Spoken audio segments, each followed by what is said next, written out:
이 코로나19 4단계 격상으로 인해서 참 여러 가지 어려움들도 있는데, 특별히 연일 또 이 무더위와 폭염 때문에 우리 가정에서의 자녀들 외부로도 나가지 못하고 집에서 그렇게 있는 동안 가정에서 정말 많은 어려움들, 개인적으로 저도 좀 가정 안에서 우리 아이들과 함께 지내면서 그런 어려움들이 있는데, 참 무더위도 그렇고 또 여러 가지 어떤 상황과 환경이 그렇고, 그래서 우리의 신앙을 유지하고 막 기쁨을 유지하고 또 그런 은혜를 유지하기가 참 어려운 계절입니다.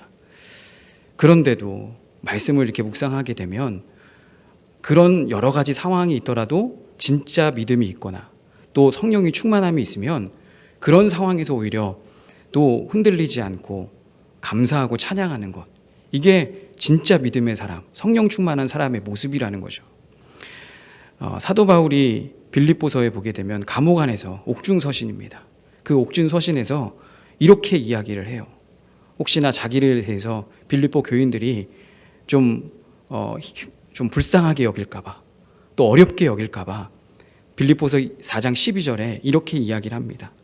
나는 비천에 처할 줄도 알고 풍부에 처할 줄도 알아 모든 일 곧 배부름과 배고픔과 풍부와 궁핍에도 처할 줄 아는 일체의 비결을 배웠노라. 아멘. 여러 가지 환경, 비천함과 풍부, 이게 세상에서 주는 우리의 환경, 그것 때문에 때로는 슬프기도 하고 그 풍부하기 때문에 또 기쁘기도 하고, 세상의 환경에 따라 원래는 움직여야 되는 것인데, 이 사도 바울은 그런 풍부하다고 또 비천하다고 내 마음과 생각이 움직여지지 않는다는 거죠. 그 일체의 비결을 배웠다라고 이야기하는데, 그 비결이 무엇이냐? 아마 우리 성도님들이 잘 아시는 말씀일 거예요. 빌립보서 4장 13절. 내게 능력 주신 자 안에서 내가 모든 것을 할 수 있느니라. 이 사도 바울이 그렇게 옥중에서나 여러 가지 상황 속에서도 늘 서신을 쓸 때마다 그 은혜와 평강을 빌 뿐만이 아니라 오히려 자신을 위해서 기도해 달라고 할 때도 정말 어떤 남루하고 비천한 어떤 것을 막 이야기하면서 사람들에게 하는 것이 아니라 오히려 난 이 안에서 너무나 행복하고 기뻐하다. 그 이유가 무엇이냐? 바로 예수님을 만나고 있기 때문이다라고 이 사도 바울은 얘기하고 있다는 것이죠.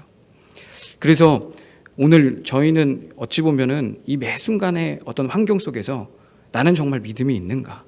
나는 정말 예수님 안에 그 능력을 힘입고 있는가? 이것을 점검할 수 있는 기회라고 생각이 듭니다.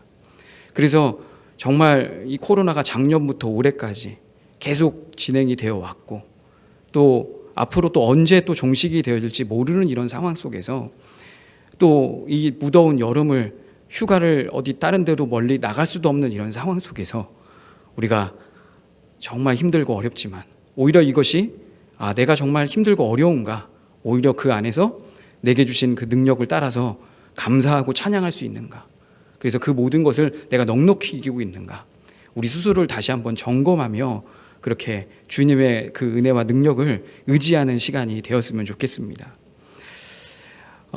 이제 코로나19 이 팬데믹 현상 때문에 일단 교회의 여러 지도자들이 이렇게 모여서 회의를 하고 나눌 때, 이제 코로나가 종식되면 다시 코로나 이전으로 돌아갈 것은 좀 생각은 접어둬야 된다. 이제 코로나 이후에는 코로나 이전의 상황과는 전혀 다른 어떤 패러다임이 있을 것이다.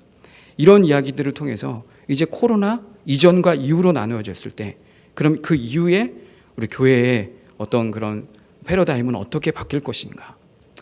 이젠 그렇잖아요. 이제 비대면 예배가 너무 익숙해지기도 하고, 그래서 이제 온라인으로 예배를 드리다 보니 주일날 목사님께서도 언급은 하시긴 하셨지만 이렇게 설교를 듣다가 좀 또 다른 교회 목사님 설교도 들어볼까, 그래서 마치 TV를 하나 채널을 바꿔가듯이 그렇게 내가 이 교회 저 교회를 그렇게 하면서 어찌 보면은 하나님 앞에 우리가 드리는 예배가 돼야 되는데 그냥 설교를 잘하는구나, 아는구나, 이런 식의 판단과 생각들로 성도들이 생각하고 있기 때문에 이런 상황 속에서 과연 정말 이렇게 나와서 하나님 앞에 예배하고 또 봉사하고 섬기는 이런 부분들, 과연 이런 부분들이 코로나 이후에도 가능할 수 있을까?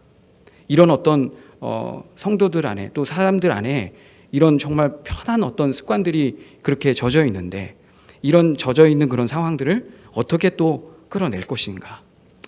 참 그러면서 쉽지 않은 이런 이제 앞으로의 사역이 있겠구나 하는 가운데 기도하고 고민하는 가운데 하나님께서 주신 것이 무엇이냐.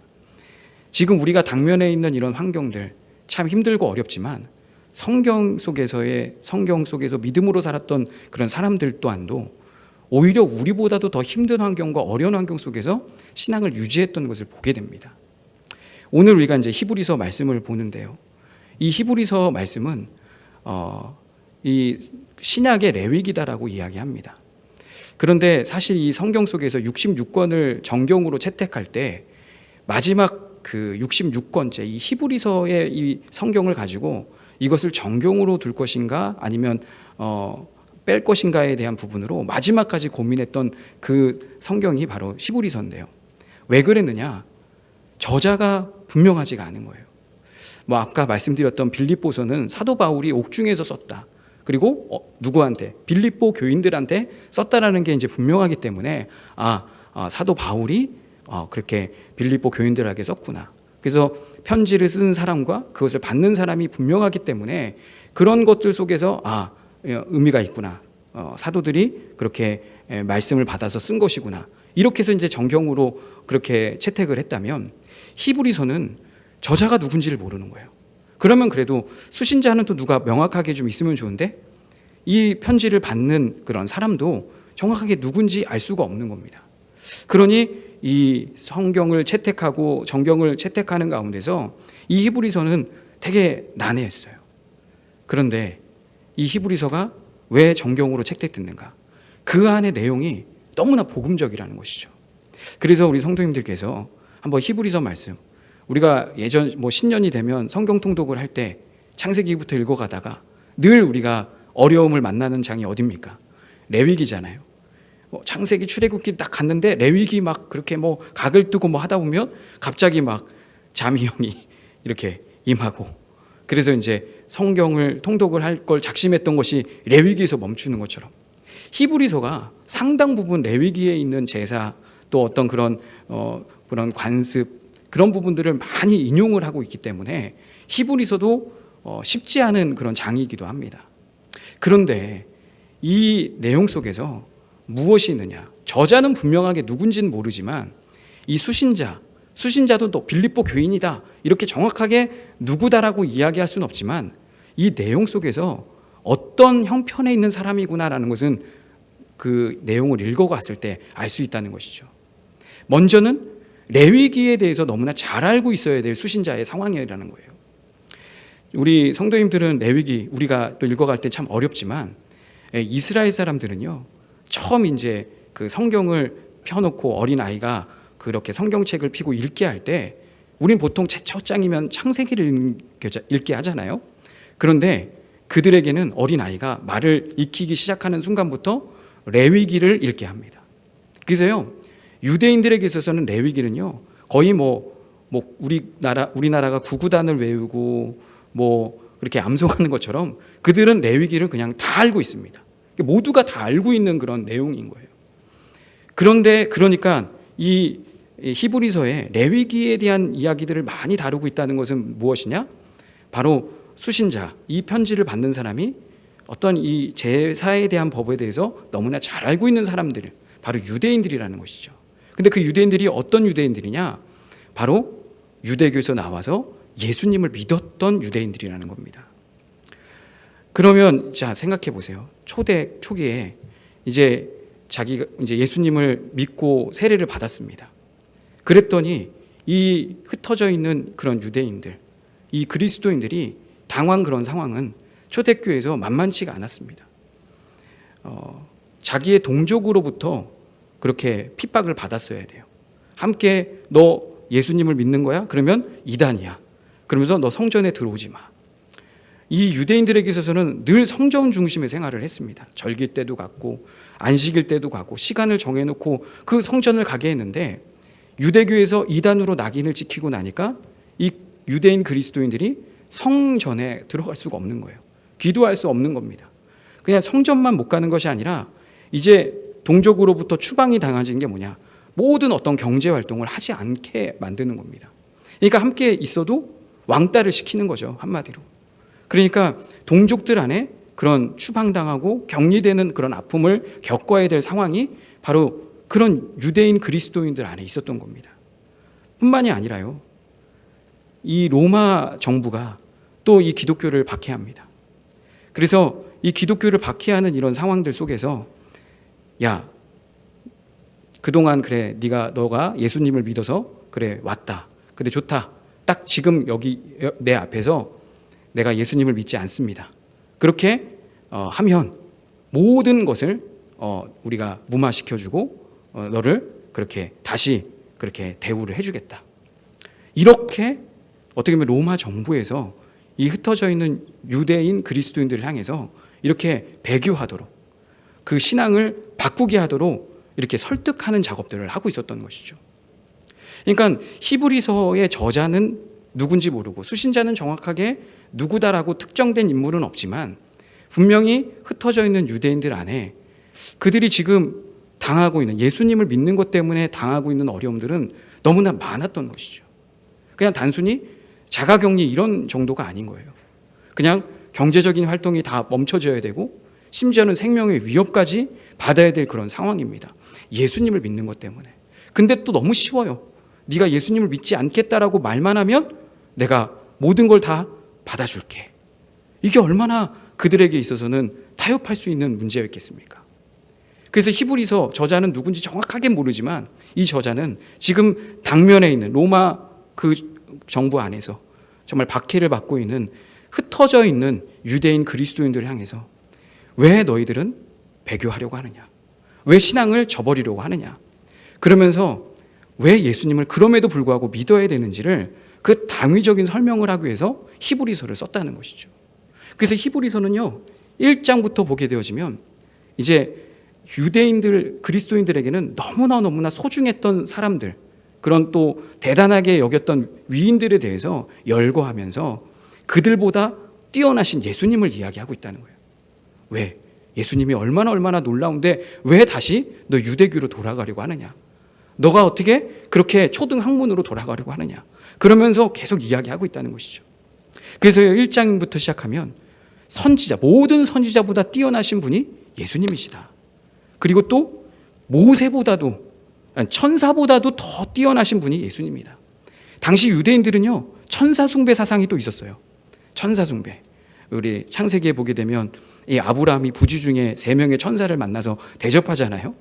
그 대접하는 그런 가운데 정말 임박한 그런 진노가 면하여진 것처럼 이 유대인들 안에는 늘 천사를 거의 하나님처럼 여겼습니다. 그게 그들 안에 있었어요. 근데 그 천사보다도 더 위대하신 분이 예수님이다. 그래서 성경 곳곳을 가리키면서 천사가 수종 들고 막 그 앞에서 떨 수밖에 없었던 그 모습들을 막 열거하면서 천사보다도 뛰어나신 예수님. 그리고 우리 모세오경. 그래서 이 모세가 가르쳐주는 그런 성경에 대해서는 그들이 너무나 소중하게 여길 뿐만이 아니라 가장 큰 선지자로 여기고 있는 그 모세보다도 뛰어나신 예수님. 그는 하나의 예표였다라고 이야기하면서 우리가 믿고 있는 예수님이 얼마나 대단한가. 그러면서 많은 대제사장, 오히려 너희가 드리고 있는 아론의 자손은 아브라함의 허리에서 나오지 않았냐. 그런데 예수님은 바로 멜기세덱의 반차, 창세기 14장에 나오는 소돔과 고모라를 그 멸망시킨 그런 그돌라오멜의 연합군에 어떻게 보면은 아브라함이 제비에서 길르는 313명을 데리고 가서 그들을 무찌르고 돌아오면서 그 아브라함의 무리들을 축복했던 그 짤막하게 나왔던 창세기 14장의 멜기세덱에 대해서, 그리고 그 성경 이후에는 아무것도 적혀져 있지 않은데 히브리서 기자는 이 멜기세덱이 뭐냐? 왕이다. 그리고 제사장이다. 그러면서 왕 같은 제사장을 그렇게 따르는, 바로 예수님은 왕이면서 제사장이다. 그러면서 그렇게 예수님의 그 위대하심을 조목조목, 유대인들은 너무나 그걸 잘 알고 있는 그런 인물들이고 사건들이에요. 근데 그런 사건들 속에서 예수님이 얼마나 대단한가, 그 예수님을 너희들이 왜 저버리려고 하는지에 대해서 계속 연거푸 이야기하고 있다는 것입니다. 그러면서 오늘 본문 속에서는 바로 예수님이 어떤 분이냐, 오늘 11절에 이렇게 이야기를 하고 있어요. 그리스도께서 장래 좋은 일에 대제사장으로 오사 손으로 짓지 아니한 것 곧 이 창조에 속하지 아니한 더 크고 온전한 장막으로 말미암아.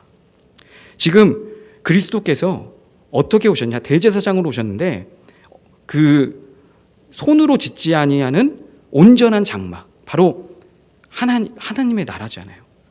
그리고 그 성소에 12절에 올라가셨다는 거예요. 예수님은 그냥 인간적인 예수님의 그런 대제사장이 아니라 정말 이 땅 전 인류를 대표하는 대제사장이다. 근데 그분이 십자가에 달려 죽으시고 부활하신 후에 어디 가느냐? 성소에 들어가셨다는 거예요.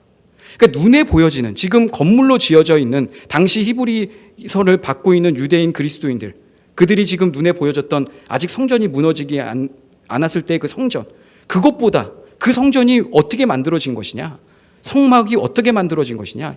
원래 성막과 성전은 모세가 바로 시내산에서 하나님이 보여주신 것을 모형으로 따서 만들었다라고 이야기하고 있습니다. 그래서 히브리서 8장 5절에 이렇게 이야기하고 있어요. 그들이 섬기는 것은 하늘에 있는 것의 모형과 그림자라. 그렇죠. 성전이 지금 건물로 지어져 있는 것은 모세가 하나님께서 보여주신 것을 보고 그렇게 와서 그 모형과 그림자를 만든 겁니다. 그러니까 어찌 보면 이 성전은 하늘에 원래 있던 것을 만들어 놓은 것이죠. 창조된 것이 아니라 하나님의 나라에 있었던 것입니다. 그런데 예수님이 어떠냐? 바로 죽으시고 부활하셔서 그 성전의 성소에 지금 들어가셨다는 겁니다. 그러니까 히브리서를 받고 있는 유대인 그리스도인들, 너 어떻게 배교하려고 하고 타협하려고 하느냐? 지금 우리가 믿고 있는 예수님은 너무나 위대하신 분이시다. 단번에 그렇게 성소에 올라가셔서 우리를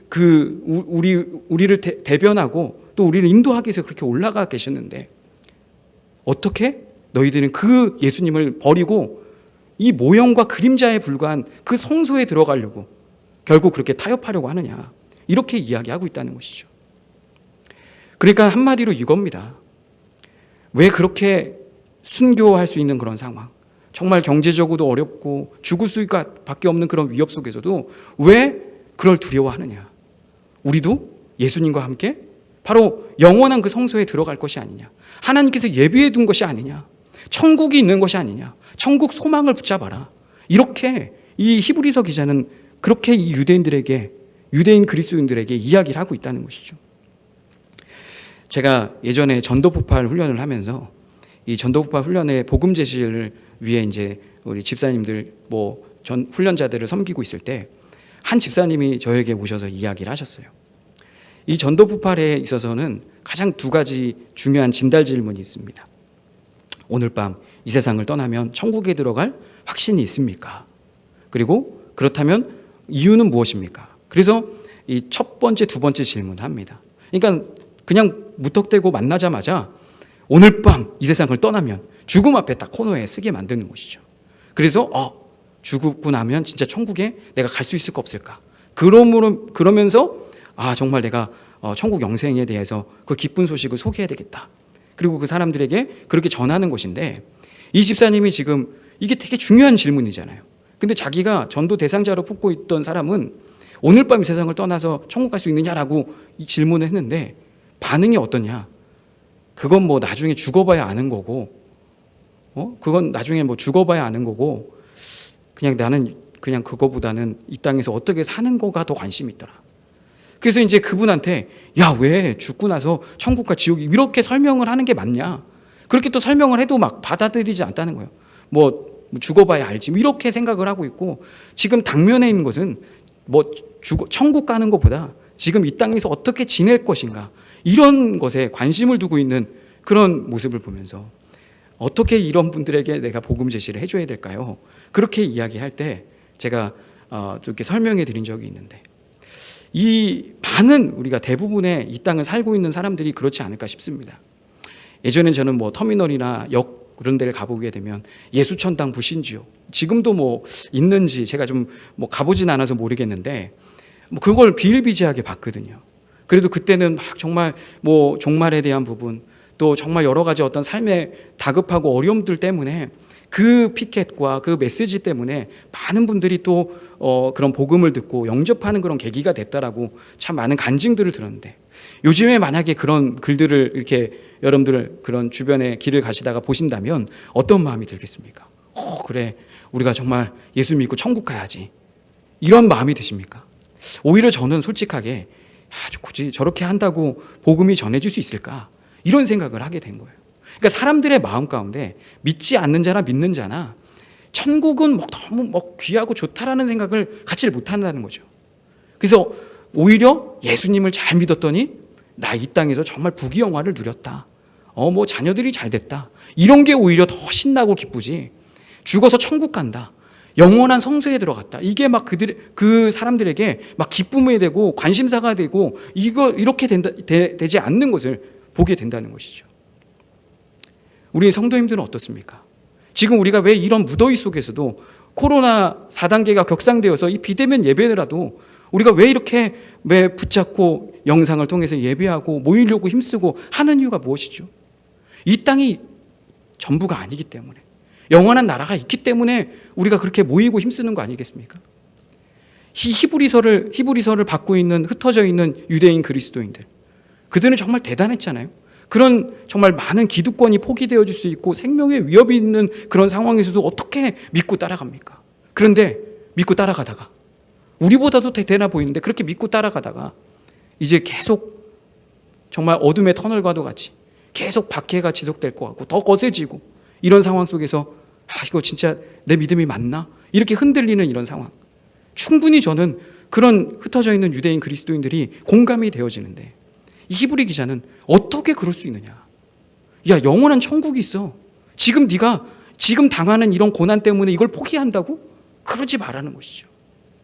저는 먼저 오늘 성도님들에게 나는 정말 어떤 것을 소망하고 있는가? 예수님께서도요, 말세에 이런 걸 조심하라고 했어요. 누가복음 21장 34절에 이렇게 이야기합니다. 너희는 스스로 조심하라. 그렇지 않으면 방탕함과 술 취함과 생활의 염려로 마음이 둔하여지고 뜻밖의 그날의 덫과 같이 너에게 임하리라. 조심하라고 하는 겁니다. 그날이라는 것은 이제 하나님의 날이 올 때 뭘 조심하느냐? 방탕함과 술 취함과 생활의 염려. 그러니까 온통 이 세상에 그냥 살고 있는 거. 예수님께서 말세의 때 노아의 그 홍수의 때를 이야기하면서 홍수가 임박했음에도 시집가고 장가가는 게 잘못된 겁니까? 임박한 종말에 대해서, 심판에 대해서 생각하지 못하고 그냥 세상살이에만 그렇게 그냥 관심을 갖고 살아가고 있는 사람들에 대해서 종말의 때에 이야기하고 있다는 것이죠. 지금 우리는 저는 신앙생활 할 때부터 말세지말이라는 표현을 너무나 많이 들었습니다. 말세인데 그것도 끝이다. 근데 한 1년, 2년, 몇십 년이 지나니까 이제 말세지말이 무슨 뜻인지도 잘 모르겠어요. 그냥 그런가 보다. 우리가 그런 상황 속에서 어찌 보면 정말 예수님이 곧 오신다라고 했는데, 이제는 곧 오신다라는 그런 표현도 막 내 안에 와닿지 않고, 천국이 정말 이렇게 눈앞에 보여지는 것도 아니고, 그러면서 내가 왜 이 땅에서 왜 내가 신앙인으로 예배자로 살아야 되는지, 이 모든 목표의식이 사라진 우리들의 모습을 보시면서 하나님이 안타까워하지 않을까. 오늘 히브리서 기자가 이 수신자들에게 이야기하는 것처럼, 야, 네가 믿고 있는 것은 이렇게, 믿고 있는 나는 이렇게 대단한 거야. 믿는 우리가 그렇게 존귀하게 봐야 되는데 존귀하게 보고 있지 못하다는 것이죠. 그러면서 어떻게 그러면 이런 천국 소망을 가질 수 있는가? 이런 순교하고 죽음의 위협 속에서도 어떻게 내가 당당하게 할 수 있는가? 오늘 본문 14절에 이렇게 이야기를 하고 있습니다. 하물며 영원하신 성령으로 말미암아 흠없는 자기를 하나님께 드린 그리스도의 피가 어찌 너희 양심을 죽을 행실에서 깨끗하게 하고 살아계신 하나님을 섬기게 하지 못하겠느냐. 바로 어떻게 우리가 이런 상황 속에서도 천국 소망을 붙잡을 수 있는가? 바로 보혈의 피, 보혈의 능력이 우리를 이런 상황 속에서도 하나님을 섬길 수 있도록 하게 하신다는 겁니다. 그러니까 우리가 어떻게 이렇게 죽음의 위협 속에서도, 어떤 상황 속에서도 진짜 천국, 그 영생을 바라보면서 지금 맡겨져 있는 이것을 내가 비록 고난을 받고 순교할 수 있고 여러 가지 불이익을 당할 수 있는 그런 순간에도 끝까지 붙잡고 가게 하는 그 힘, 그 능력이 무엇이냐? 예수님의 보혈의 능력이 바로 그렇게 한다는 것이죠. 그러니까 보혈의 능력이 한마디로 무엇이냐? 하나님을 섬기게 한다는 겁니다. 하나님을 섬기게 하는 것. 그러면 하나님을 그동안에 못 섬겼나요? 하나님을 그동안에 못 섬겼기 때문에 이 보혈의 능력이 바로 하나님을 섬기게 한다는 것이죠. 실제로 보혈의 능력을 힘입지 않으면 하나님을 섬길 수가 없습니다. 우리 잠언 9장 10절 말씀에 아주 우리가 잘 아는 말씀이 나오죠. 지혜가 무엇이냐? 여호와를 경외하는 것이 지혜의 근본이요 거룩하신 자를 아는 것이 명철이다라고 이야기하고 있습니다. 하나님을 두려워하는 것, 이것이 지혜의 근본이다라고 이야기하는 것이죠. 몇 번 저는 이 말씀을 이런 예화를 드렸는데, 우리 자녀들이 이제 취업을 합니다. 취업을 할 때 면접을 보는 때 정말 면접 보기 전날 옷을 잘 차려입어야 되겠잖아요.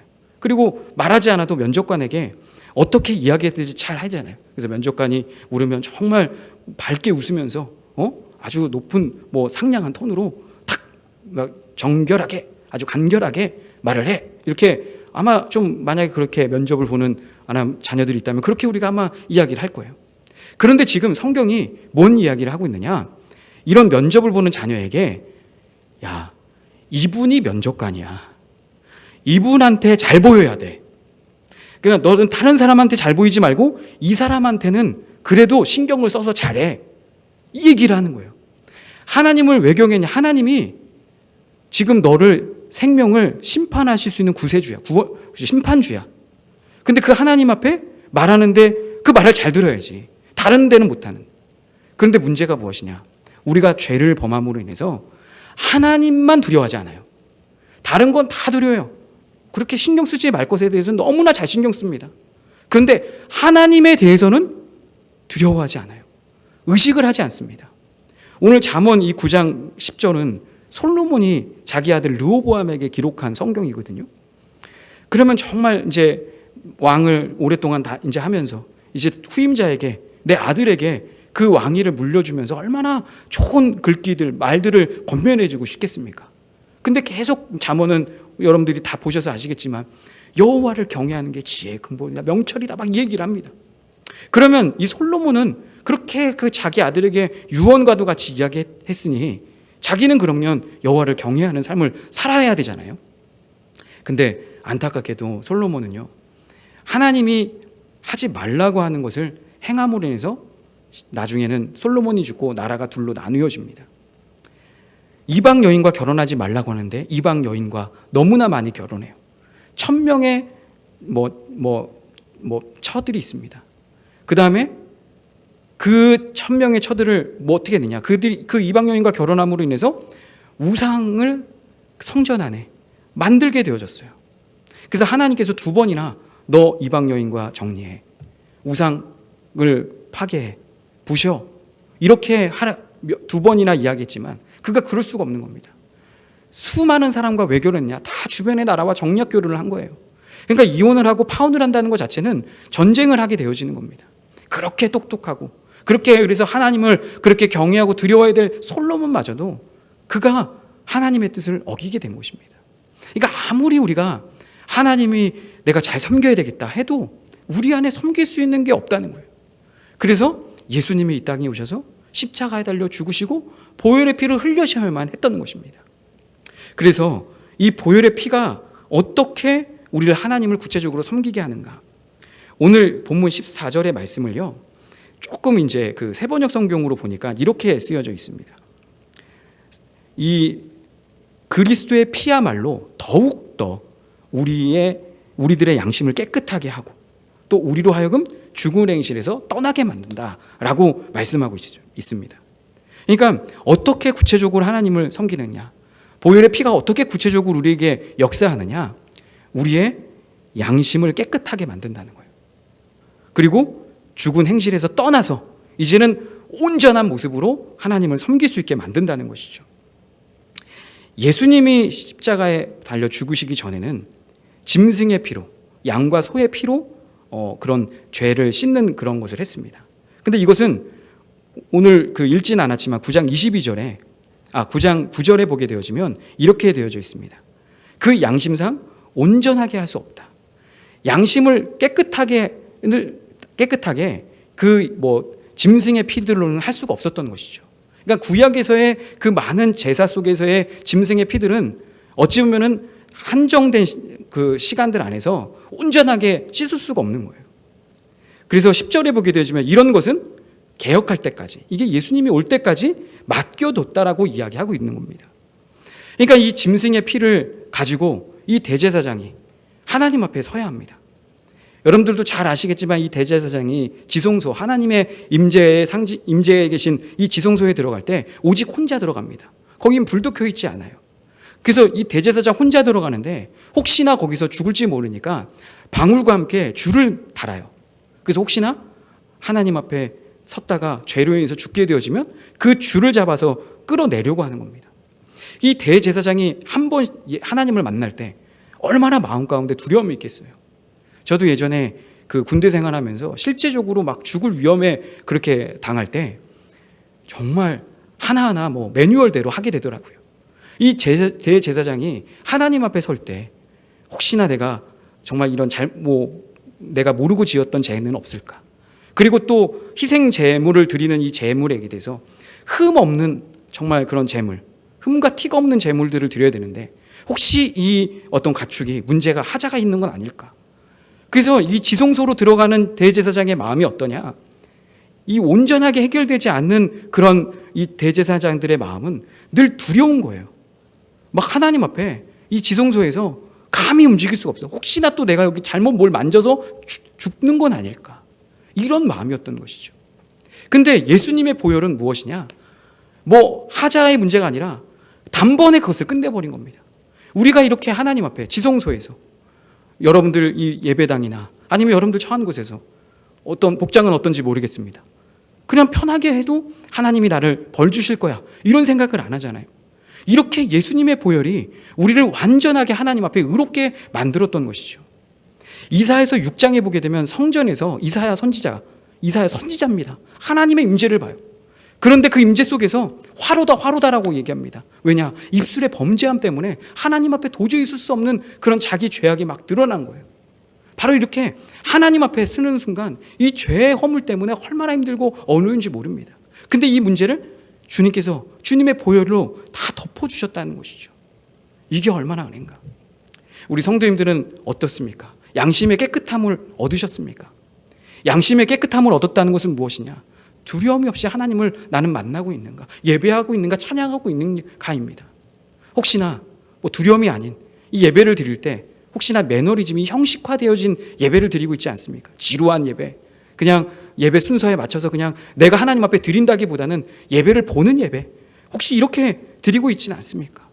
이것은 무엇이냐?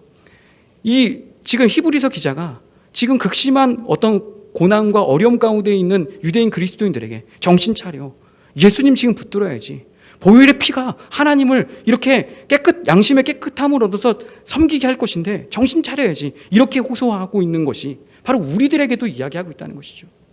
우리가 이렇게 하나님의 그 놀라운 은혜를 감격했는데 감격하지 못하고 있다는 것입니다.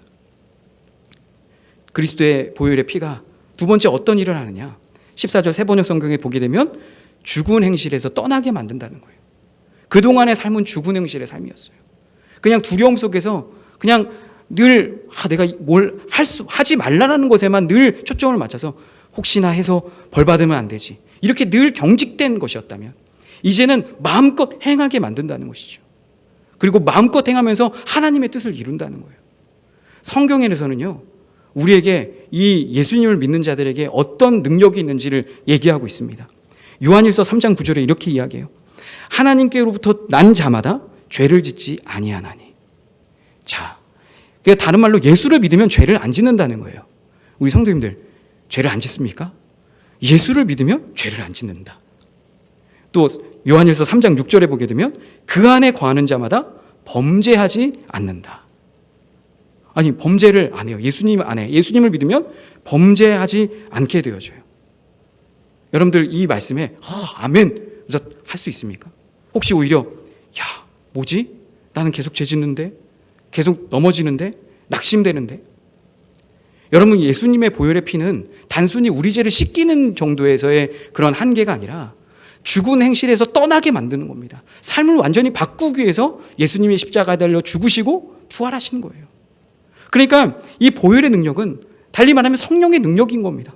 성령이 우리 안에 온전히 임하시게 되니까 이제 우리의 삶 자체가 죄를 짓지도 않는 게 내가 안 짓는 것이 아니라 성령이 나를 주장하셔서 죄를 안 짓게 만든다는 것이죠. 제가 예전에 들은 이야기인데요. 아주 우리 한국교회에 아주 너무 귀한 목사님이시죠. 한경직 목사님. 이 한경직 목사님의 어떤 그 이야기를 들었는데 이 한경직 목사님이 노년에 치매에 걸리셨답니다.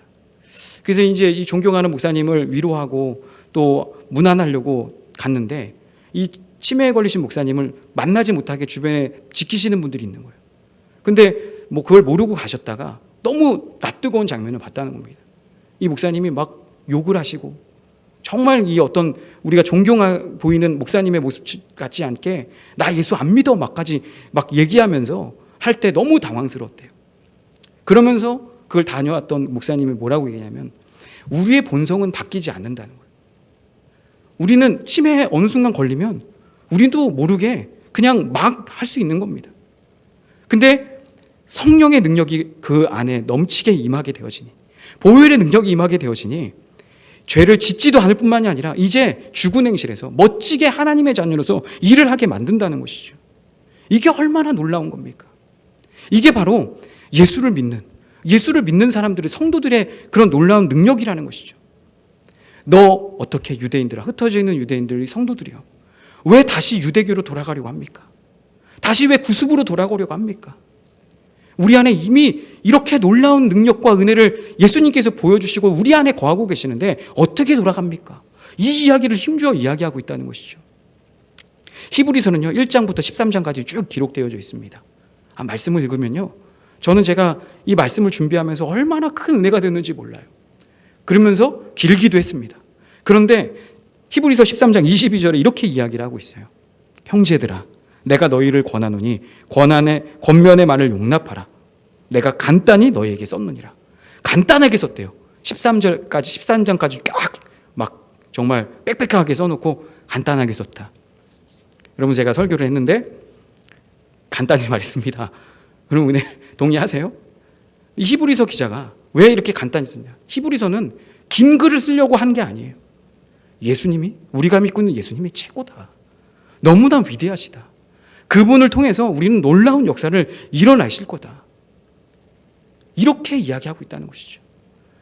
선지자보다도 위대하시고 천사보다도 위대하고 모세보다도 위대하고 영원한 우리의 대제사장이고 이제 우리가 장차 가야 될 그 성소에 먼저 들어가 계시고 그리고 보혈의 피와 능력으로 이제도 우리가 예수님과 같이 하나님을 섬기게 만들 것이다. 이렇게 우리에게 이렇게 이야기하고 있는 것. 이게 바로 우리가 누리고 있는 놀라운 능력입니다. 혹시나 여러 가지 상황 속에서 흔들리고 있습니까? 흔들리지 않는 믿음으로 굳게 서기를 원하는 것. 이게 오늘 예배를 받으시고 우리에게 복 주시길 원하신 하나님의 마음인 줄 믿습니다. 오늘도 보혈의 능력, 성령의 능력으로 눈이 열려져서 모든 더럽고 추악한 죄에서 벗어나 이제 내 모든 행실이 하나님이 기뻐하시는 그런 정말 삶의 그런 증거로 우리의 삶 가운데 드러나는 놀라운 은혜와 역사가 우리 사랑하는 성도님들 삶 가운데 넘쳐나기를 예수님의 이름으로 축원합니다.